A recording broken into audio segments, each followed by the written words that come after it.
Hello again, everyone, and welcome to another edition of This Week in the World of Football. This is episode number 378 for January 7th, 2025. This is our first show of the new year. I'm your host, Randy Snow. On this week's show, the road to the Super Bowl runs through Detroit in the NFC. The UFL released its 2025 schedule, and there were plenty of upsets in the college football playoffs. But I'm not here all by myself. Across the table from me, as always, is my son, Adam. Hello, and happy 2025, everybody. Our first show of the year on the podcast. I mean, we've already done our weekly picks video. Kyle and I have done a Lions video for 2020, but this is the first proper podcast of the season, or the year, sorry. Well, it's always football season here in Kalamazoo, always. So can't say that. All right, are we ready to start?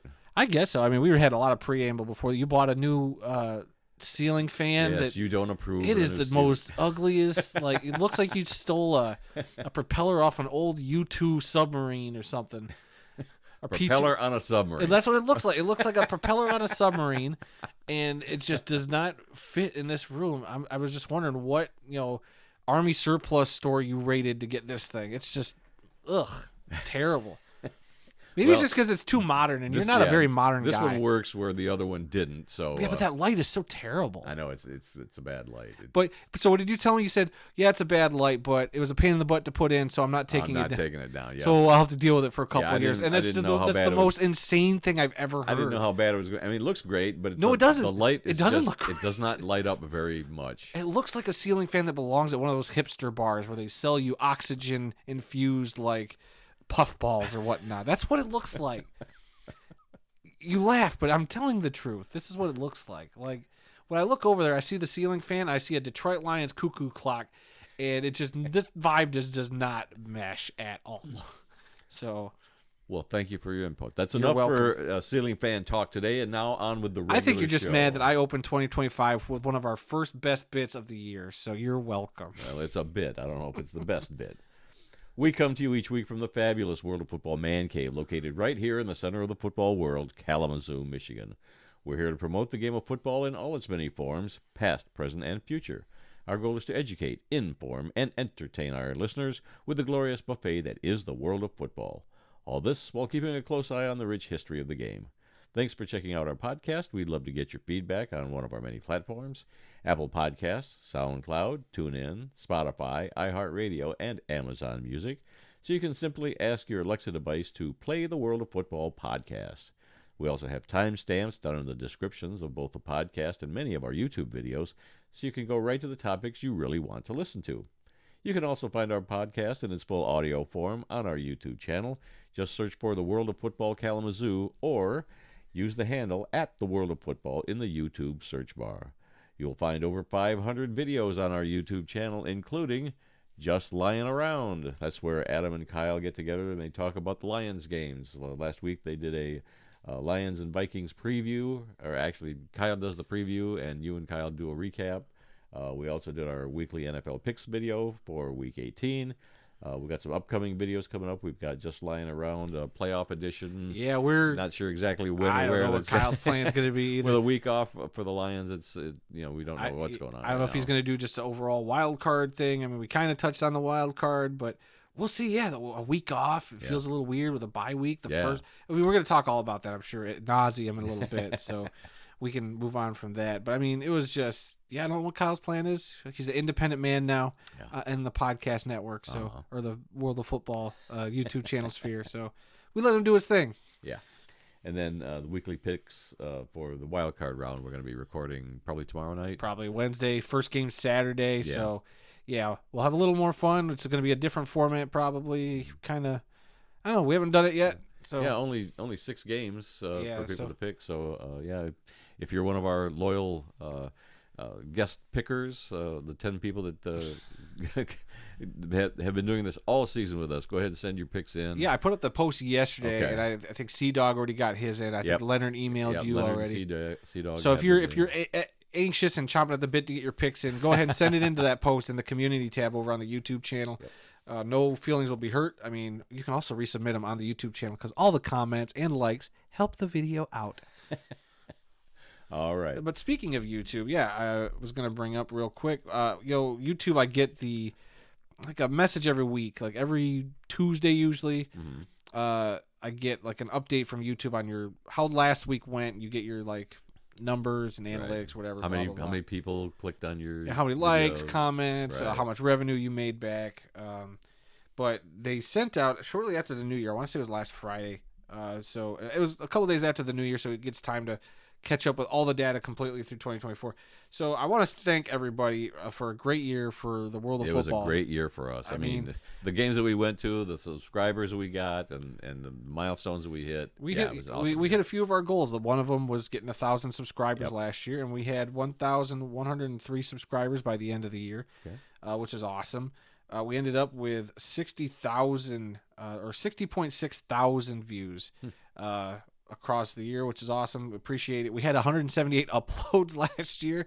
I'm sure that's between regular videos, shorts. Gonna try to do some more shorts this year. But we'll is that all? Seems like more than 168. Seems like it. But 3,000 likes, 732 comments.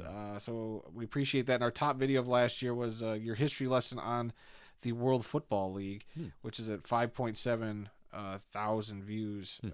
So pretty good stuff. Probably should get back into your history. I don't think you did a whole lot last year in history lesson. No, I think maybe did one or two. See, we're still trying to get Randy acclimated to doing it on his own now that I don't really come around the house as much as I used to. Yeah. Got to get Randy self-sufficient. That's one of my goals for 2025, as well as we got some other goals I guess we could quickly talk about for the YouTube channel. I don't know what goals you have. My goals are to maybe have the podcast have a video element to it a little more. Try to reach, I think, a goal of 2,000 subscribers by this time next year. Your first 1,000 is the hardest, so now we're working on our second 1,000. Only 900 to go. I think since we hit that 1,000, it's been a slow trickle, but it's okay. Yes. Not a problem. We've made a lot of great friends through the sphere. I think absolutely. I can't wait to add more friends to this crazy football family we've kind of started building and accumulating. So that's a lot of fun. Because who knows, like Trey kind of came out of left field over at Off the Wall, and that just blossomed into a great friendship. Yep. We appreciate him, love all the work he does. Shout out to Trey. Oh, hey, look, your fan literally, the light just fell off of it. And the dogs are barking. And the dogs are barking. They have no idea. You have to see how, well, you might not have to take it down. It might just come down on its own. Wait, and you got a remote for it? Yeah. Oh, my God. There. The glass fell off, so I better just turn it off with this remote in my pocket. Good Lord, Randy. I'll bet it's probably brighter without that globe on it. Oh, God. Try it. Let's see it. No. Okay, it's hitting the button, and... It actually does seem like it's a little bit brighter. Oh, my God. It looks like you're at a gastro pub. All right, enough about that. Should we move into actual football talk this week? You were in the middle of a sentence, and I don't even remember anymore. The world came crashing down on the other side of the man cave. I'm just glad it didn't bust into a million pieces. I'm glad it didn't hit, because right underneath it you got your pin board, which has got like all your commemorative enamel pins on it. Dang, that missed that thing by like a couple inches. My God, I wonder if that thud, are we getting off the topic? I wonder if did that thud get picked up? I hope it did. I don't know, but the dogs heard it. The dogs heard it. You better text Mom and say you're okay. Everybody's okay in the man cave. All right, let's get back on track here. Yep. All right, let's begin this week's tour around the world of football, and we're going to start off this week from scores from a number of college bowl games that were played last week. Yeah. And let's see. Last Tuesday when we were recording, I think we had the final of the we had the final. West Bowl. Michigan over number 11 Alabama 19-13. They were 16.5-point dogs to Alabama. That's the crazy part here. Obviously, Michigan unranked. Alabama was the number 11 team in the country, and Michigan just whomped them good.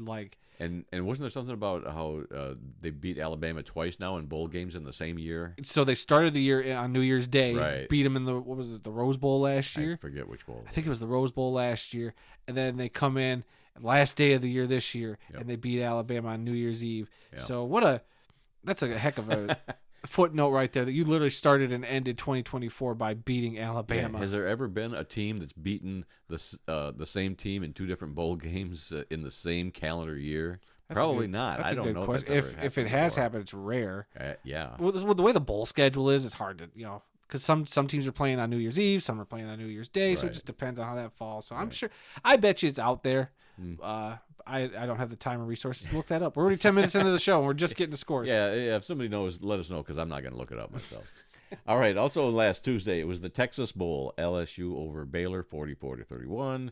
The Citrus Bowl, number 20, Illinois over South Carolina, 21-17. And the Sun Bowl, Louisville over Washington, 35-34, in a real squeaker. And I didn't watch any of those games. I feel really bad. didn't. I haven't watched any of the regular bowl games. I've just mainly tuned into I missed one of the college playoff games because it was New Year's Eve. Right. But,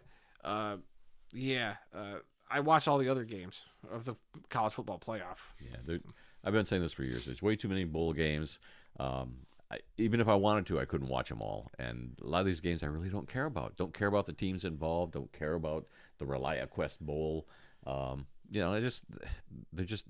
don't interest me really. No. I mean, which is bad. I shouldn't say that, but there's just way too many. Yeah. All right, so now we're going to move into the FBS playoffs, the quarterfinal round. One of those games was on Tuesday, the Fiesta Bowl. New Year's Eve, yep. And number 6 Penn State over number 3 Boise State, 31-41. I don't think that 31-14. 31-14. I'm sorry. I don't think that shocked a lot of people. I think a lot of people figured Penn State would be the better team. Probably, and I mean the seeding's misleading too. Right. We'll talk about the seeding here in a minute, but I thought Boise might give them a bit more of a run for their money, but it was clear Penn State was the best team from the get-go on this one. Yeah. But, I mean, the real games of the week were on New Year's Day, but we also have to talk about a game that was supposed to be played on Wednesday that got pushed to Thursday due to the unfortunate terror incident that happened in New Orleans on Bourbon Street, where, I mean, everybody, if you haven't heard by now, I mean, essentially I'm just going to bring it up just for archiving on the podcast that, a guy in a truck ran over 15 people? I think, it's 15 people. And killed, I don't know the exact numbers. Just a few blocks or like a mile from the stadium. Yeah. I don't know exactly how absolutely. far it was, but it was in that area. And, deemed a terrorist act and all that. So I totally understood why they would postpone the game. Sure. I thought that was the right move. Yeah. So that was supposed to play Wednesday, got played Thursday, so we'll get to that one in a minute. But I just wanted to throw that out there because I was watching the Texas-Arizona State game, which was awesome, by the way. Yeah, you texted me on that, and I started watching it, and it was pretty good. It was an awesome finish.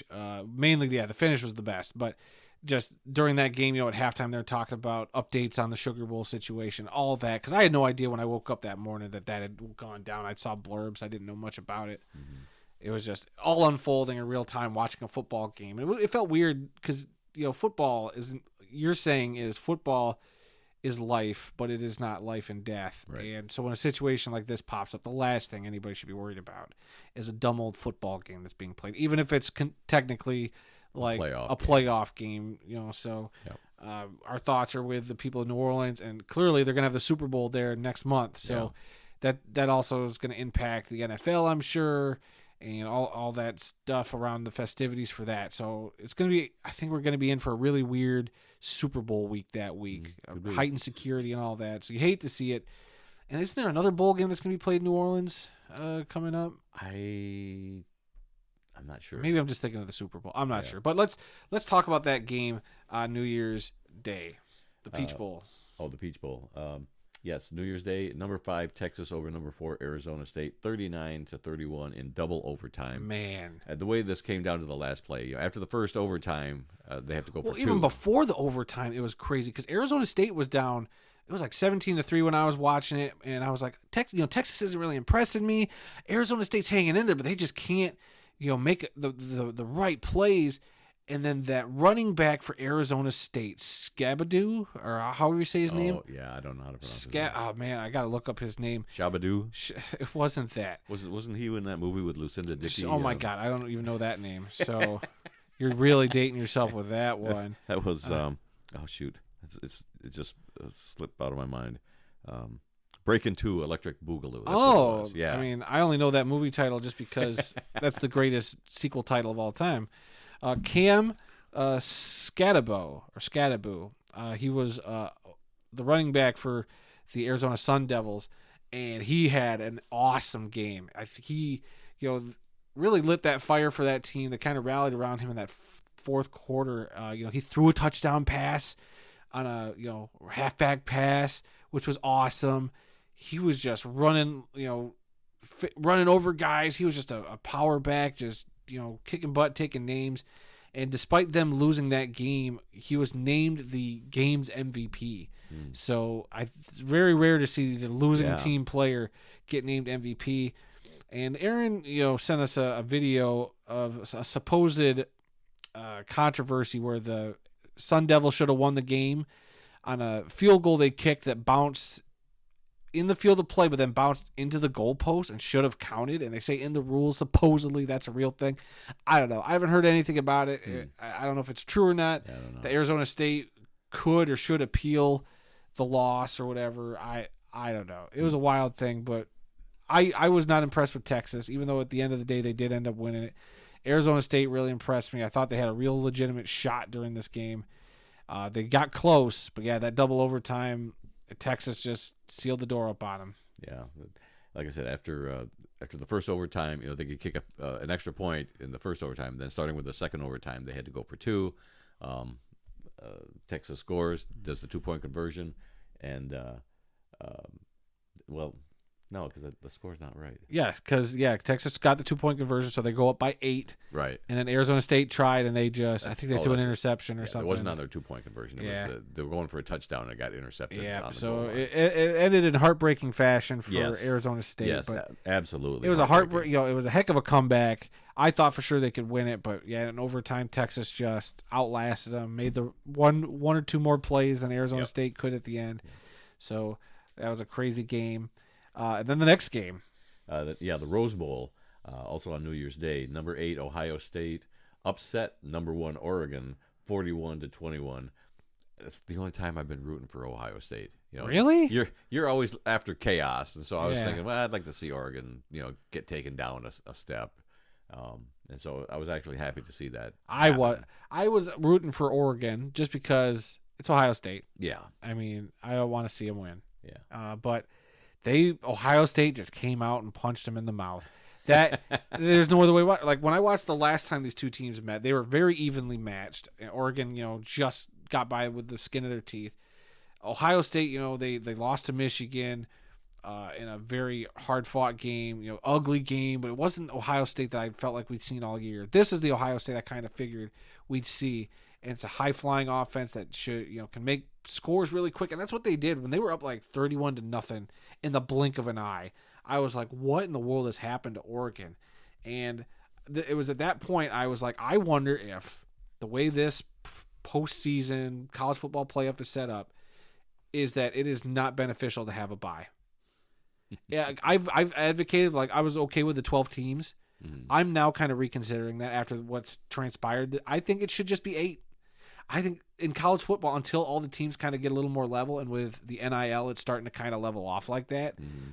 I think that they just need to have a flat 8. No buys, 8 teams, just go. Yeah. And seed them 1 to 8 like you would in your rankings. I think that's the other problem with this, because Ohio State technically was like number 2 or 3 in the country. Mm-hmm.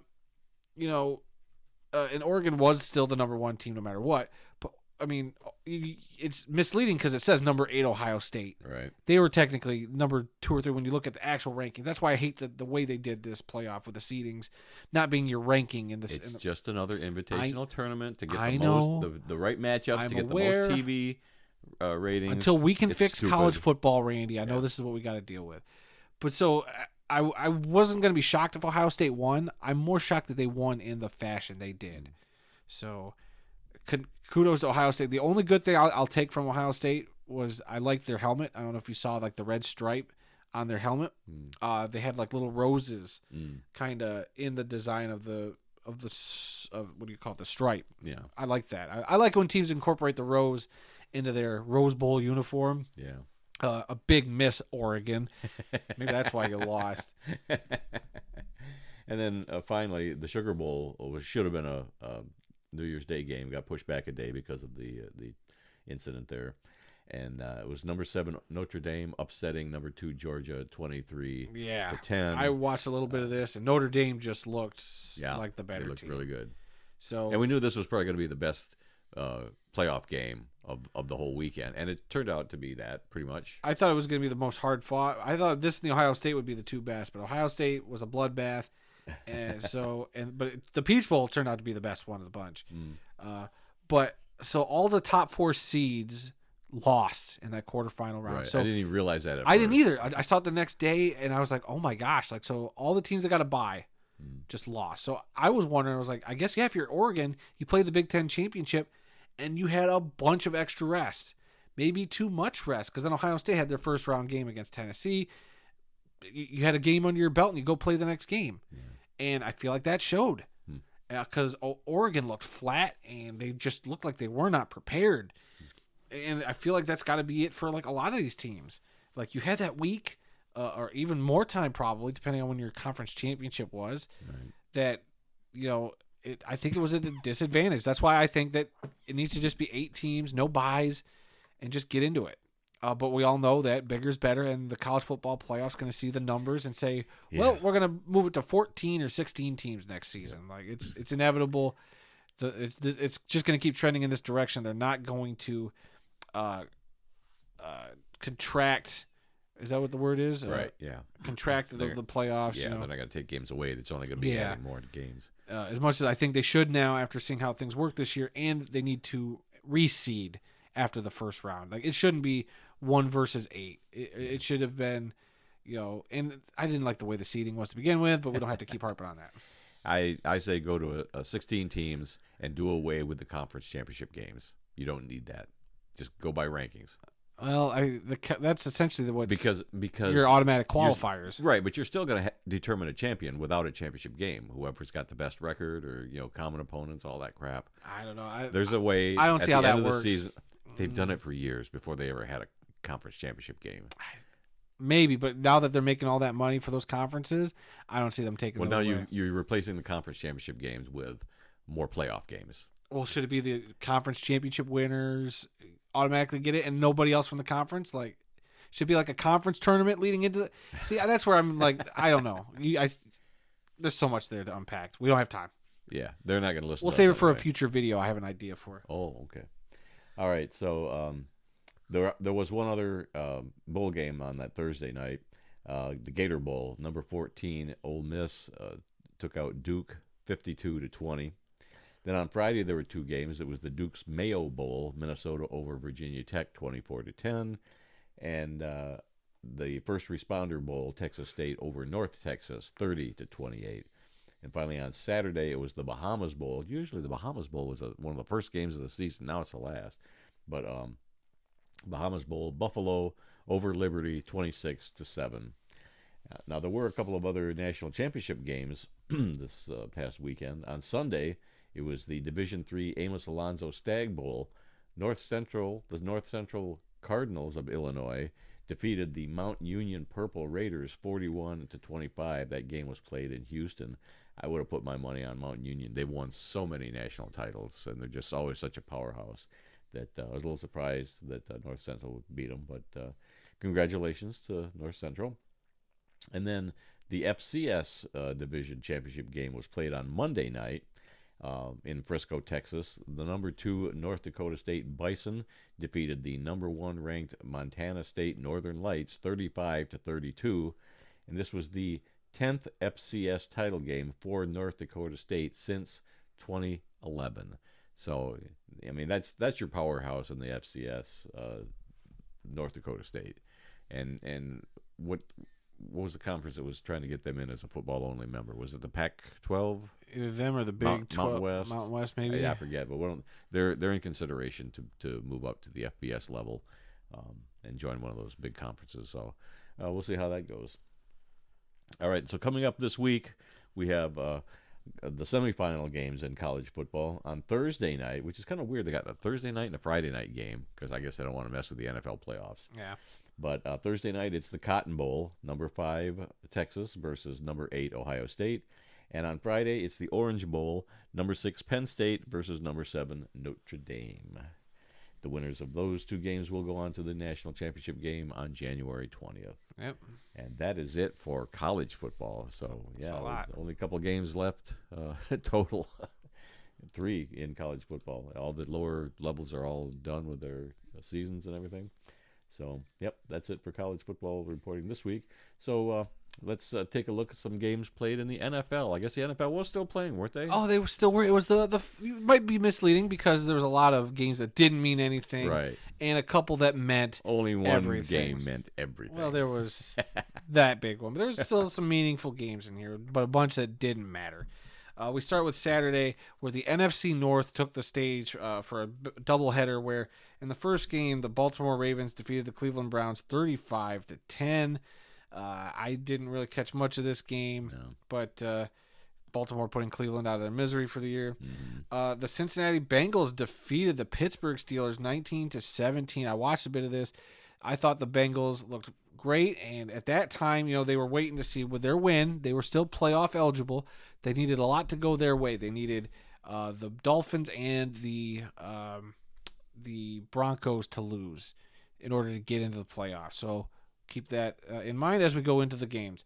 Then on Sunday, the Carolina Panthers defeated the Atlanta Falcons 44-38. Now the Falcons still could have gotten in with a Tampa Bay loss, I believe, or I think since Atlanta lost, they essentially eliminated themselves, because then Tampa Bay would go on to win their game against the New Orleans Saints 27-19. So Tampa Bay clinching the NFC South. The Washington Commanders already got a spot in the playoffs. They beat the Dallas Cowboys 23-19. The Chicago Bears beat the Green Bay Packers 24-22 for the first time since 2018. 11 straight matchups they went without beating the Green Bay Packers. Yeah, too bad it didn't mean anything. Well, it means a lot to the Bears fans. Yeah. Sure. And so at the end of the day, the stat I loved seeing was that the Packers and the Bears were both 1-5 in the NFC North division. Really? So had the Bears made that field goal the last time they played the Packers would have been 0-6 in the division. Think about that. A team that's about to go to the playoffs. Yeah. And they went 0-6 in their division. That's pretty crazy. The NFC North was just absolutely wild this year. In another game that was pretty meaningless, the Indianapolis Colts defeated the Jacksonville Jaguars 26-23. A lot of the hoopla around this team was the Pat McAfee kind of talking about the culture and behind the scenes stuff that's been happening with the Colts. He didn't show up to his typical suite box that's down by the end zone. And at the end of the game, after the Colts won, one of the players, I forget who it was one of the ones he's kind of called out, went over and shook invisible hands yeah. I don't know if that was, well, definitely I don't know if that was classy or not, but I was just like, that's interesting. So I don't know, a weird situation in Indianapolis. A couple of news items also that have come out since then about this. I don't know if you want to wait on the Black Monday stuff. We can hold off. Yeah. All right, we'll hold off on what happened to them. But with the Colts, we'll just say since nothing's happened, really, they did announce that their head coach and GM would be back. So they made that announcement. Weird that now the new trend is to announce when you're not firing your coach. So I'm waiting for the Lions to announce they're not getting rid of Dan Campbell and Brad Holmes. The New England Patriots defeated the Buffalo Bills 23-16. I'm sure Josh Allen got a lot of rest. I didn't watch anything from this game, but it was definitely a game that got New England out of the number one pick overall. And we'll talk more about the New England Patriots in a little bit. The Philadelphia Eagles defeated the New York Giants 20-13. Saquon Barkley sat this game, so a lot of I don't know if it was the smart decision, but we'll see how it impacts the playoffs. We'll talk about that also later. But he's still wound up with, what has he got? 2,005 yards. 2,004 or 5 yards. Yeah. So he's still a 2,000-yard rusher. Yeah. Nobody can take that away from him. No. Still a great season. A lot of people have been trying to surpass Eric Dickerson, and nobody's been able to do it, so there's no guarantee. And to me, like I said, with the extra 17th game, it just doesn't mean as much. If you can't do it in 16 or less, it doesn't mean nothing to me. I mean, it's still impressive because you did it in a season. That's technically what the season is now, but it's an asterisk for now because that's such a heck of an achievement. But I don't know if it was real or not, if these people really did this, but they had a sign for the Eagles saying, "We've traveled 1,000 miles to come see Saquon break the record." And the caption of the picture was, "Who's going to tell him that Saquon was sitting that game?" So I don't know if that was like tongue-in-cheek by the fans who made the sign or not, but I thought that was funny. And also the Giants putting out a statement that they are going to keep their GM and head coach. Again, that trend continues. Let's see. We already talked about Tampa Bay getting their win, which secured their playoff spot. Again, they beat the Saints 27-19. And the cool moment from this one was at the end of the game, the last play where Mike Evans needed 1 catch and 5 yards to get his 1,000 yards for the 11th straight season, and to trigger a $3 million bonus. And he got it, and so that was kind of a cool moment for him. What a heck of an achievement. 11 straight years. Yeah, granted, it was 17 extra games, but he was also hurt this year quite a bit. So to still do that in the span of time he had on the field is incredible. So kudos to him. The Houston Texans defeated the Tennessee Titans 23-14. The Titans wearing their Tennessee Oilers get-ups, which were beautiful, by the way. Yeah, I always like to see those. But trying to think the story from this game, with the loss, after all the other stuff that goes down, the Tennessee Titans will receive the number 1 overall pick in the NFL draft. Very weird to see that. I don't think I've ever seen the Titans that low in the draft in a while. So it's just strange to see the Titans as the number 1 pick, because I don't know if they've ever had the number 1 pick or not. I couldn't tell you. No, I can't think of any team. Yeah, I can't think if they have or not. This game definitely didn't mean anything, but the Arizona Cardinals apparently meant everything, because they beat the 49ers 47-24. I heard somebody say maybe the Arizona Cardinals should think that every game doesn't mean anything, because then they play like this. Let's see. The Denver Broncos blanked the Kansas City Chiefs 38-0.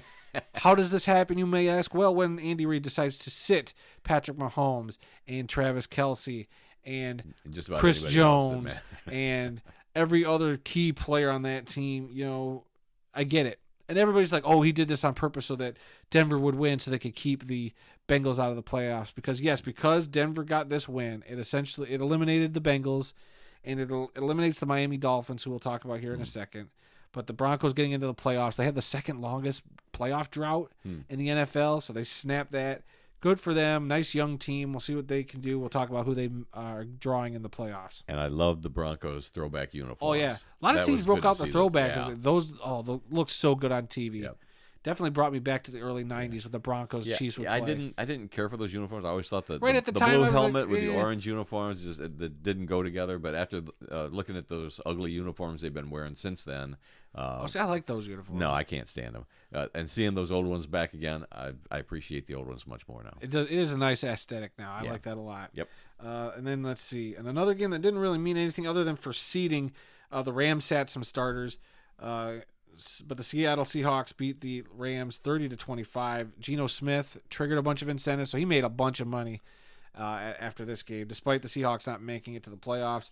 The Rams already wrapping up and clinching the NFC West, so the Rams already had their playoff spot. It was just a matter of seeding, and I don't think they cared. 3 or 4 didn't matter. Yeah. So 30-25 Seattle. The Los Angeles Chargers defeated the Las Vegas Raiders 34-20. We'll talk about the Raiders here in a bit. And the Miami Dolphins fell to the New York Jets 32-20. The Jets, it was Aaron Rodgers, maybe his final game ever. We can only hope. We'll find out. I'm sure after a long, lengthy, drawn-out process, a la Brett Favre. Yeah, he'll tease it right to the end, and like the day he's supposed to report, I'm retired. Yeah, so we'll see. But he threw his 500th career touchdown pass. Joins elite company with that, so that's an impressive record. Only 2 other. Only 2 other people have hit 500. No, I think it was Brett. Isn't it Brett Favre? Drew Brees, Peyton Manning, and Tom Brady. Oh, okay. Maybe 4 or 5. I don't have. Only 2 other people. But. I mean, your mouse. I'm just gonna go look it up real quick, but I think it's a very exclusive list. QBs to throw 500 touchdowns. Let's see what the list says. He joins Tom Brady, who threw for 649. Oh, okay. Drew Brees, who threw 571. Peyton Manning, who threw 539, and Brett Favre, who threw 508. So, and I think Rodgers ended up with 503. I thought it was 502, but whatever. He threw 4 touchdown passes. He got 1 or 2 more after he get the 500. I think it's 503 because he threw 4 touchdown passes during that game. Okay. He also threw one of the worst lateral passes I've ever seen. That play was a dud. I don't know if you saw that play. That was terrible. I can't remember. He I might have. Threw it to Devontae Adams, and Devontae Adams lateraled it back to him. And then he lateraled it back. I don't know. It was just an ugly. It blew it up. It was terrible. Terrible. And I think that's all the games from Not so fast, my friend. Oh, what was I forgetting? It was Randy? the Monday night game, or the Sunday night game. Yep, the Sunday night game. Oh my God! What was built up as the greatest regular season game in NFL history, the first ever matchup between two 14-win teams in the regular season. Oh my God! It was so frustrating. So much during on the that game line because every 2 minutes during the pregame and during the game, they mentioned that they kept reminding everybody the winner gets the number 1 seed and the other one gets number 5. They said that so many times. I'm like, just shut up about it. The winner gets the NFC North and the bye in the playoffs and the number 1. Yeah, we heard it like 80 times. I even got sick of hearing it. That was awful. But I was like, at this point, we all know, okay? Right. Chris Everybody Collinsworth knows. and Mike Tirico, just chill. But Chris Collinsworth made one of the worst analogies. I mean, they're just talking to hear themselves talk during this game. Yeah. And at one point, I know it's a little bit out of place, but at one point he was talking about the kickers. And he's like, well, Jake Bates, he hasn't really been in these situations, blah, blah, blah. This other kicker for Minnesota, he was a national champion in college. And this other guy, and I'm like, who gives a crap?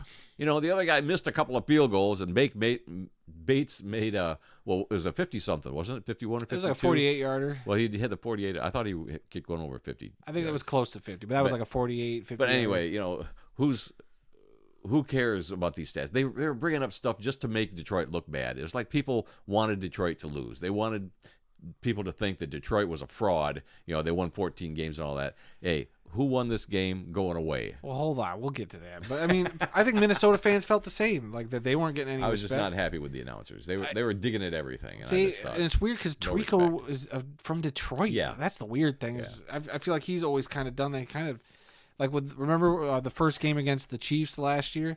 His asterisk. Well, you got to put an asterisk next to this guy. Shut up, Mike Tirico. Well, what are you I talking understand that these networks have to appear unbiased. Right. Well, they've got to let the fans think that both teams have a chance. Even though everybody knows in some games this team has no chance to win this game. But yet they still got to talk it up because otherwise people will tune away. Right. There goes their ratings. So, they got to keep talking up to both teams. So I kind of get it, but man, was it frustrating. But yeah, so much on the line, Randy. Let's mention it again. The number 1 seed in the NFC was up for grabs. Really? I didn't realize the winner that. gets the number 1 seed. The loser goes to the number 5 seed. The first ever 14-win team to go on the road in the playoffs, and the NFC North is up for grabs. So how did this game go? Like you mentioned, the beginning of this game was nerve-wracking. It was 10-6 going into the half. Shouldn't have even been that because the Vikings gifted the Lions a kick out of bounds that got the Lions to the 40, and in 20 seconds the Lions went down and scored extra 3 points. Yeah, so that was crazy. So the first half was very even. I'll give you that. I was nervous. I thought the Vikings still could make some plays, but like Kyle and I talked about, the big factor was the defense. Anzalone came back. It was great to see him. My girlfriend had her Anzalone jersey on. And her Christmas present from you? Yeah, my Christmas present to her. And every time he was on the screen, I've missed it for a while because the last time he played, we were in Canada, and we were texting about it, but then he got hurt.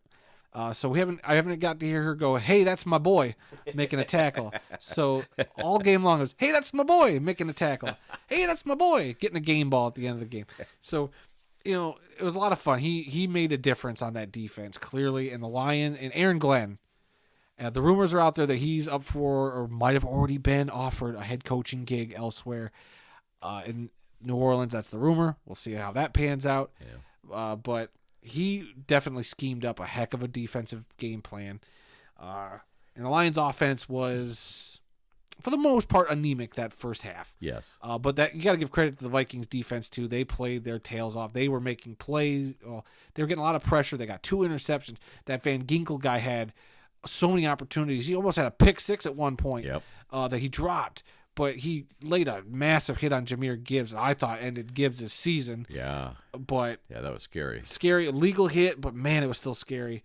But you could tell that these two teams, that first half was grueling. And then about midway through the third quarter, I think it was when Detroit finally kind of put it away. And they're like, all right, we're done playing around. Everybody's tired, but we're going to show you how we can go longer than you in a dogfight. And then Jahmyr Gibbs busts some runs. Jahmyr Gibbs essentially carried that team. Yeah. So he had 4 touchdowns a la Al Bundy in that game. Three on the ground, 1 in the air. So the Lions end up winning this one 31-9. I thought this would be a 31-28 kind of game, like their last matchup. I thought it would come down to that, like a field goal. Whoever has the ball last wins the game kind of thing. And it really didn't turn into that. It was the Lions just having their way with the Vikings in the second half. It just seemed like the Vikings weren't prepared for it. Well, in that first half, the first 3 quarters, my heart was pounding the whole game long. I mean, I could hear it in my chest. My heart was just pounding a mile a minute because I kept thinking, Minnesota's going to get out of the slump. They're going to start playing like the Minnesota that won 14 games. And so, when is it going to is it going to happen on this drive? Or are they going to, and they came close to stopping Detroit, the sack, on the 2-yard line or the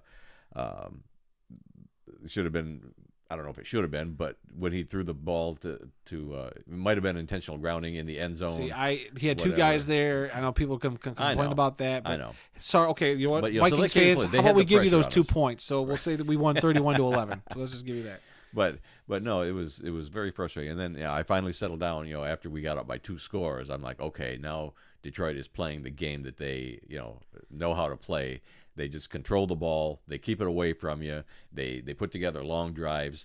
They'll have a couple of throwaway plays, and then they need that 3rd or 4th down, and they get it, and they just keep rolling. And that's what they've been doing all season long. And they stick to their identity. And the one big thing that stood out in this game also was Kevin O'Connell going for multiple 4th downs with the Vikings, right, and them not getting a 1. You know why? Because it's not in their DNA. Well, I won't say it's not. It's in Detroit's DNA to go on 4th down. They plan for it. They practice it. Yep. Other teams, they just do it for the heck of it because. Well, I would say they do it for the heck. The Lions kind of put them in a position where it was a point battle. Right. Field goals, might have kept you kind of in it, but I think there were times where it's like, look, if we don't get a touchdown, like we're in serious trouble. So he knew that. So they kind of had to turn. Like it's kind of what Detroit wants you to do. Like we're gonna get you to the point where you're gonna feel like you have to do something that they only did 10 times during the regular season. I'm like, really? I guess we're just anemic to the fact that we go for it all the time. Yeah. So it's not so like if the Lions get put in that situation, it's not like that nerve-wracking. It's like, all right, it's a 4th down. Yeah, we know we're not going to get all of them. Shoot, they missed. What was it? They were 2 for 4 during the game. Yeah. Okay, so it's like, all right, we know we're not going to get all of them, but we're going to get ones that when it really matters, like we'll probably get it. And if we don't, then we put faith in our defense or whatever, which worked out for us this week. Yeah. Sometimes it doesn't, but look at the NFC Championship game. It just didn't work out that time. But I think when you get put in that situation, it was clear that the Lions no nerves. It was like, there's a lot on the line, but we do this all the time. They really didn't do any trick plays either. That was something I wondered because if they play Minnesota again in the playoffs, they got a lot that they could still. Sure. There's no trick plays. The threat's always there, and you've got them all on tape. And which one are they going to do? And it's probably something they do a lot. And I have a feeling that some of those screen passes, like that one that was almost intercepted, they did that quite a bit. And Minnesota was starting to get wise to it. So that's a play where, like, Ben Johnson, they like to think like we're going to do this play quite a bit in this game. So in the next game, when we give them that look and we look like we're about to go that way, it turns into something completely different. Yeah. So like part of me was wondering like that's what this was. It was let's keep the trick plays in the bag depending on how the game's going. Because they might see Minnesota again. Yep. But it's for any team. You watch this footage. Like, oh, Detroit, when they line up like this, they like to throw that Amon-Ra screen. And when they do that, like, oh, we were guarding for the Amon-Ra screen, and what happened? Jamison Williams goes up top, and Goff just throws a bomb. Hopefully he doesn't throw an interception like he did in that game. But regardless, look, the Lions win the NFC North 2 straight years in a row. First time I've ever seen, I mean, they won a division title when I was younger. I don't remember it. But back-to-back, Randy, as Lions fans, what a ride. It has been an incredible ride. 15 wins in a season for the Detroit Lions to 2 losses. Yeah. Do you remember the year we didn't win any games, Randy? 0-16? Yes, I remember that season. We had 16 losses. They won the 4 preseason games. They were preseason champs that doesn't year. Matter. Nobody else in the league won 4 preseason games that year. So we've almost, like, it's tough to do an undefeated season, but the fact that we saw 16 losses in a season, and now we're here, like, 15 wins in a season is crazy. And Campbell was on that 0-16 team. Yes, he was. He was injured a lot, but he was on the team that year. But it's just crazy. A 15-win Lions team, like I told Kyle on our podcast, this is the stuff that I could only do in Madden. A Lions first-round bye in Madden I could do that all the time. to see it in real life was like, I don't know if I'll ever see it, so I better do it in Madden. Yeah. And here we are. It's crazy. They get a week off. They get that bye. So let's kind of look at the playoff matchups and stuff, and then we're going to talk about some news and stuff that's been happening around the NFL. Let's see. As I lost where your mouse is, goodness gracious, I don't know why this is a reoccurring thing every week. All right, so here's your playoff schedule for the wild card round, or they used to call it Super Wild Card Weekend. Yeah, now they're just calling it wild now it's card. just the wild round, card. wild Whatever. Card So Saturday we got a doubleheader of AFC games. The number 5 seeded Los Angeles Chargers travel to the number 4 seed Houston Texans, 4:30 Eastern on CBS and Paramount Plus. This should be an interesting game. We'll make our picks this week, but I can tell you right now, I think I'm leaning Chargers in this one, but you never know. Yep. Then that night at 8 o'clock on Prime, so Amazon getting in on the game. So if you don't have the streaming service, you're not going to see this game. But the number 6 seeded Pittsburgh Steelers going to Baltimore to play the Ravens. I feel like this should be an easy one for the Ravens. Yeah. Sunday, then you get a triple header. The last AFC game, the number 7 seed Denver Broncos travel to the number 2 seed Buffalo Bills. That's a 1 o'clock kickoff on CBS. This is a game I feel like the Bills should win, but I'm going to tell you right now, I'm not sleeping on those Broncos. Yeah. Well, the Broncos, they come from that Mile High City, and so they played in snow and stuff before. So I think they'll hang with the Bills fairly well. But in the end, I don't think we'll see. Quite enough. We will see. I definitely am curious how the Broncos play in this game because they could make this very interesting. Yeah. Maybe not win, but they might give the Bills a scare. Yeah. We'll see. Yeah. Then the 4:30 game on Fox, we'll see the number 7 seed Green Bay Packers travel to the number 2 seed Philadelphia Eagles at 4:30. I think I already said that. Eagles starting quarterback Jalen Hurts is still in concussion protocol. Very scary right now if you're Eagles. Like, what do you do if you don't have your starting quarterback for that game against a Green Bay team that also a little beat up? Right. Jordan Love got banged up in that Bears game. I'm surprised he even played, to be honest with you. But then they lost with one of their receivers. I think it was Christian Watson out for the year, torn ACL or something like that in that game. Yeah, very bad. But we'll see. Could the Packers upset the Eagles? Who knows if Jalen Hurts doesn't play? A very interesting situation to watch. I think this will be a sneaky good game. This next one, 8 o'clock on NBC. The number 6 seed Washington Commanders traveling down to Tampa to take on the number 3 Buccaneers. Should be interesting. I could see this going either way. This is my biggest coin flip one of the weekend. That could be an overtime game. It could be an overtime game. It could be a Commanders big win. It could be a Buccaneer because both those teams can score points. Right. Great young quarterback. I mean, Baker's been playing great. Right. And then Jaden Daniels has been electric. So that should be a great game this weekend. And then on Monday night, you have the number 5 seed Minnesota Vikings traveling to the number 4 seed Los Angeles Rams at 8 o'clock on ESPN ABC. What's fascinating about this is the Vikings have lost 3 games all this past year. Can you name them? 2 to Detroit and 1 to Los Angeles. And who do they play? They play the Rams. Yes. So the only other team they've lost to, they got to see again. Yep. And the last time they lost to the Rams, they lost to Detroit the week before. So they had those 2 straight losses. And they got to do it again. You go from the Lions to the Rams. Matthew Stafford had a week off. Cooper Kupp and all them had a little bit of rest. So that should also be an interesting game. This could prove if the Vikings game against the Lions was a bit of a fluke, or if maybe they are not as good as we thought they were. So we'll see. I think the Rams are going to give them a good fight. This should also be a very, very, very good game. Yep. And of course, the Lions and Chiefs on buys. So that is your playoff look for next week. Should be a bunch of great games. I don't know how much I'll be able to watch depending on my schedule, but I'm going to try to catch a bit of everything. Yeah, I'll try to catch a little bit of all the games. A couple I would, the Washington, Tampa Bay, and the Minnesota. Oh, those are going to be the 2 LA must-watch games. Those are the ones and depending on the Jalen Hurts situation, probably that Packers-Eagles game will be one to watch too. If they say Jalen Hurts can't play, or if it comes down to like a very last minute, because he's got to prep a certain way with being in that protocol. So I wonder how much that would affect him too going into the week, into a game. Yeah, so that'll be something to watch out for. All right, so yesterday was what we call in the NFL Black Monday, where a lot of the head coaches get fired. Yep. Or GMs, this is where a lot of those teams aren't in the playoffs, make big decisions. But it didn't start on Black Monday. It started on Sunday, right after the Patriots game got over. Yeah. They announced that they were going to part ways with head coach Gerard Mayo. After just one season, he posted a 4-13 record. Yeah.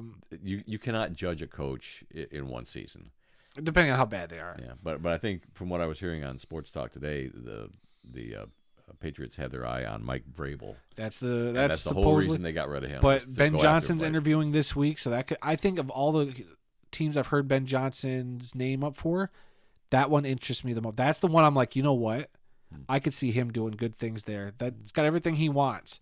It's not and especially because it's not in our conference, not in our division. But I could just see like the Patriots have been a defensive team for so long, and they built their identity around that. I think they need a bit of a change. I think they need to go a little more offensive route and kind of have somebody, because they just tried it with Gerard Mayo, who was handpicked successor by Bill Belichick, get fired after 1 year. So I think they need just something new. Vrabel's kind of that same old mentality not that I think he'd be a bad fit. I think he'd actually be a good fit for him. But I just think like Ben Johnson, actually, that's the fit for him I could see and would actually support him going to do, because he would have support from his ownership on down a line the way he would like it. And I could see that working, but we'll see. I don't want to see Ben Johnson going anywhere. I don't either, but if I had to pick, I'm picking the Patriots for him. All right. Yeah, just don't go to Green Bay, Minnesota, or Chicago. Yeah, don't go to Chicago, especially. The Jaguars fired head coach Doug Peterson yesterday after 3 seasons. He posted a 22-29 record. They did also say they're going to keep their GM, Balky, I want to say his name was. I don't know who it was. But yeah, Doug Peterson out. Doug Peterson won a Super Bowl, so I feel bad that he wasn't really given a shot. Yeah. I mean, 3 years is usually a decent timeline for gauging how your coach is, but the Jags organization has never really been great. Yeah. They definitely need something, but Doug Peterson, I feel bad because I don't think he's a bad coach at all. Technically, he was the only head coach fired on Black Monday. Yeah. Peterson. Because there was another one today. Yep, and yeah, right before we hit record, like I got out of my car when I got to your place, pulled out my phone, and I saw the alert that the Raiders have fired head coach Antonio Pierce after 1 full season after being named the interim head coach in 2023. He posted a 9-17 record in the 1.5 seasons he coached the Raiders. Not surprised, to be honest with you. This could be another situation where maybe this is a great spot for Ben Johnson to go out to. But we'll see. Don't want to talk about it. Yep, we'll see, though. So that's 6 teams now that have open head coaching vacancies. That being the Jets, Bears, Saints. Those were all in season. Then the Patriots, Jags, and Raiders have now thrown their hat into the coaching circle. There could be more. And maybe. I'm trying to think what other teams right now. Well, who was it? Is it the Bears that are asking permission to talk to the Dallas coach? Oh, yeah, talking to... I mean, they haven't even said they're going to get rid of that coach, but already they're saying we want to talk to him. So, I don't know. Mike McCarthy, yeah. So, yeah, they haven't even gotten back to him. Very weird. Yeah. So, yeah, six right now, and we'll see if more. Usually these coaching vacancies get filled within 2 weeks of the season. But I think there's new parameters now. Is there? So they can't just turn right around and do that. So it'll probably be some time maybe before we actually hear some head coaches hiring. They announced their Pro Bowl lineups last week. Kyle and I didn't touch on it with our Lions podcast. You got the Lions Pro Bowlers here. Yep. The Lions had the second most Pro Bowlers selected to the Pro Bowl this year. You wanted to just quickly highlight those guys. Yeah. Quarterback Jared Goff, running back Jahmyr Gibbs, wide receiver Amon-Ra St. Brown, offensive tackle Penei Sewell, who I think is actually the best player in the NFL, center Frank Ragnow, strong safety Brian Branch, and punter Jack Fox. You wanted to mention. Yep. So, and they're all starters except for Jahmyr Gibbs and Brian Branch. Yeah, so I mean it's crazy because as starters on a game that doesn't exist anymore. It doesn't exist. That's the other thing that's crazy. So how could you have a starter? I don't know, but I just think back in the day when I would just hope and pray that one Lion would get voted to the Pro Bowl because we were always so terrible. Who's the one Lion we're gonna get this year? Like we got a Dre Bly, or we got obviously Barry would always go, but Calvin would go, but it was so rare. We'd be if we got more than 3 guys, it was let's pop bottles. This is great. We got 3 guys. The fact that we had 7 guys go this year, had a bunch of alternates. I think the one big snub everybody talked about was Kirby Joseph, who led the league in interceptions this season with 9 interceptions, getting snubbed as an alternate to the Pro Bowl. So tell me how that works, especially when he was leading fan voting too. I know the fan voting's one element of it, but whatever. The Pro Bowl doesn't mean as much as it used to me. So it's whatever. I took you to your first NFL game when you were 5 years old. Yep. And it was the worst game I ever had because you were rotten little kid Yep. that wouldn't sit in your seat. Yep. You weren't paying attention to the game. Much like how I act on this podcast. So I went home and I said to your mother, I'm not taking this guy to another game. 5 years old is too young to take a kid to a game. So I didn't take you back to another game until you were 8 years old, 3 years later. That particular game, when you could actually buy a program, in the program they had the Hall of Fame voting things. And Pro Bowl voting. Pro Bowl voting thing. And you sat there the whole game marking your Pro Bowl ballot, marking all the Lions players that were eligible. And so that kept you busy for almost the whole game, and it was a great experience. Oh, yeah. I'm sure you don't remember anything about the game, but that sounds familiar. but yeah, that kept you busy trying to look who's all the Lions players that I can vote for. I don't know if you had to, if it was a punch tab thing, or I think if it was. Yeah, you popped out a little thing or whatever. Yeah. But yeah, that kept you occupied. So thank you, NFL program, which doesn't exist anymore. Yeah. So that should be everything for the NFL, and now we're gonna move on to some more happenings in the world of football. Dad, what do you got on? We're about 55 minutes into the show, by the way. Oh, wow. So what do you want to talk about? Let's talk about the United Football League, the UFL, releasing their 2025 schedule. They're going to have a 10-week season, and it's going to begin on Friday night, March 28th, and the season's going to end on June 1st. The championship game is set for June 14th, which, when we went to that a few years ago in Canton, it was like the 2nd of July. Well, that's when it was the USFL. Well, whatever. The UFL is a new entity, Randy. Whatever. But anyway, we've looked at the schedule, or at least I did anyway. I've seen some games. I mean, of their 5 home games, I picked out a couple I thought maybe we could go to. I'd like to go to at least one, but the 2 that I'm looking at are the San Antonio Brahmas coming to town on Sunday, the 11th of April. And 13th. I'm sorry, the 13th. And then the DC Defenders are coming on Sunday, May 4th, and these are both noon-time games. So that'd be good for us to drive, get up early, drive to the game. The game gets over at 4 o'clock, drive home. We should be home before it gets dark, so that's not a bad day.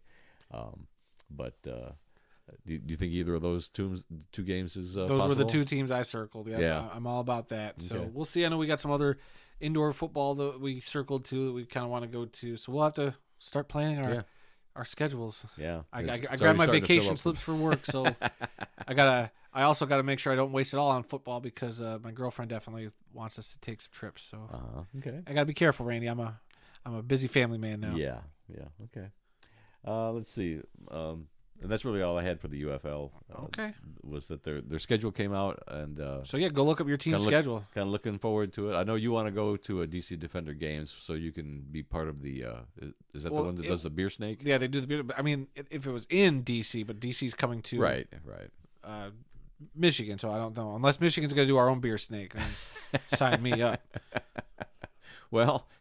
Maybe you could start the Michigan Beer Snake. Oh, the one-man beer snake. Let's do it. Well, because it's Michigan, maybe we should do like Werner's Ginger Ale. Oh, my God. Cups. Shut up. Just stop it.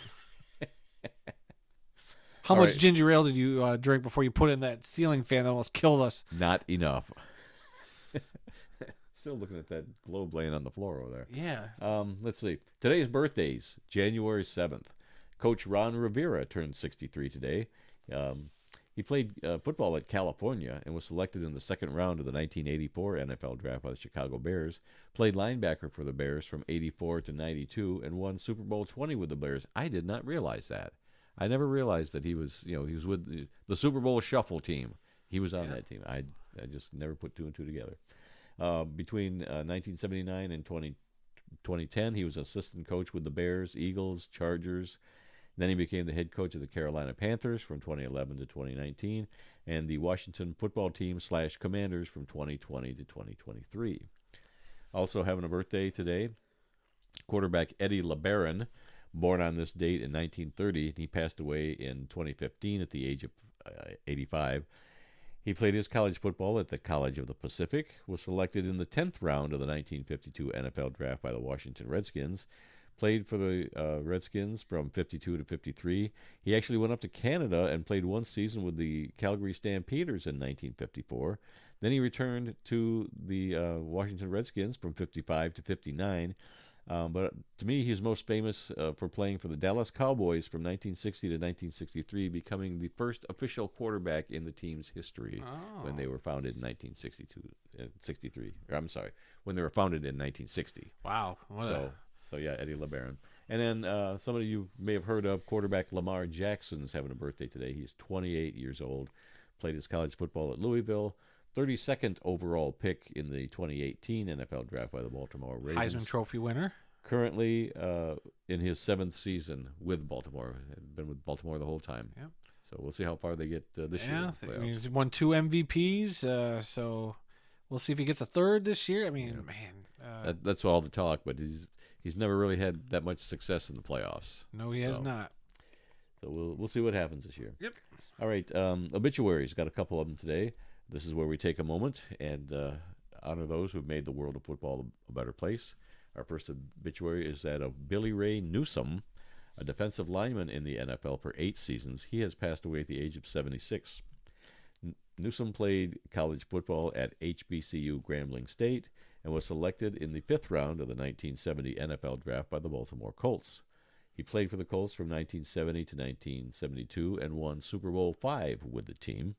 He also played for the New Orleans Saints in 1973 and 1974, the New York Jets in 1975 and 76, and he finished his playing career with the Chicago Bears in 1977. All right, our next obituary is that of Morris Bradshaw Jr., a wide receiver in the NFL for 9 seasons, has passed away at the age of 72. Bradshaw played college football at Ohio State and was selected in the 4th round of the 1974 NFL Draft by the Oakland Raiders. He played for the Raiders from 1974 to 1981 and finished his playing career with the New England Patriots in 1982. He won 2 Super Bowls with the Raiders in 1976 and 1980. He went on to work for the Raiders in the front office for nearly 30 years. And our final obituary today is that of Dick Creed. He's an official in the NFL. He passed away at the age of 93. Creed was an on-field official in the NFL for 22 years and worked 25 playoff games, including Super Bowls 26 and 30. He then spent another 15 years as an NFL replay official. Creed was awarded the prestigious Art McNally Award in 2012, named after the first official ever inducted into the Pro Football Hall of Fame, Art McNally. All right, upcoming events calendar. This Thursday, January 9th, the Cotton Bowl, number 5 Texas versus number 8 Ohio State. That should be a really good game. This Friday, January 10th, the Orange Bowl, number 6 Penn State versus number 7 Notre Dame. Another really good game. And the winners of those 2 games are going to meet in the national championship game, which is going to be on January 20th in Atlanta. And finally, on our upcoming events calendar, Sunday, February 9th, Super Bowl 59 in New Orleans. All right, man. It's going to be here before we know it. Yep. Anything else before we close out today's show? Not really. Other than the fact that I had to text a picture of the fallen globe from the fan to Aaron and be like, look what happened. To tell you the truth, your brother was the one who actually put that globe up there. So. Oh, now you're just throwing the other brother under the bus. I did everything else, but he put the globe on. Oh, yeah, likely story. Someone was hitting the Verners a little too hard. Well, that's all the time we've got for this week. If you learned something during this podcast about the incredible amount of diversity that exists in the world of football, then we've done our job. Visit our website at theworldoffootball.com for news, links, upcoming events, original articles, videos, and more. Our email address is info@theworldoffootball.com. You can also follow The World of Football on Facebook, X, and Instagram, where the address for all 3 of those is TWOF Kalamazoo. New episodes of this podcast are posted on Tuesdays and are available on SoundCloud, Apple Podcasts, TuneIn, Spotify, iHeartRadio, and Amazon Music, so you can simply ask your Alexa device to play The World of Football podcast to hear us on whatever Alexa devices you may have. You can also find the full audio version of this show on our YouTube page. Just enter The World of Football Kalamazoo or use the handle @The World of Football in that YouTube search bar. So please spread the word, subscribe, rate, review, give us a like, leave us a comment, let us know what you think, and please come be a part of the football conversation. And remember, folks, some people may love football more than we do, but nobody, and I mean nobody, loves more football than the 2 of us guys sitting here in Kalamazoo talking about football. Until next time, when we'll try and do a better job, yeah, right, I'm Randy Snow. And I'm going to stay as far away from any ceiling fans you install. We'll see you all next week. If I'm not under a ceiling fan. Or you.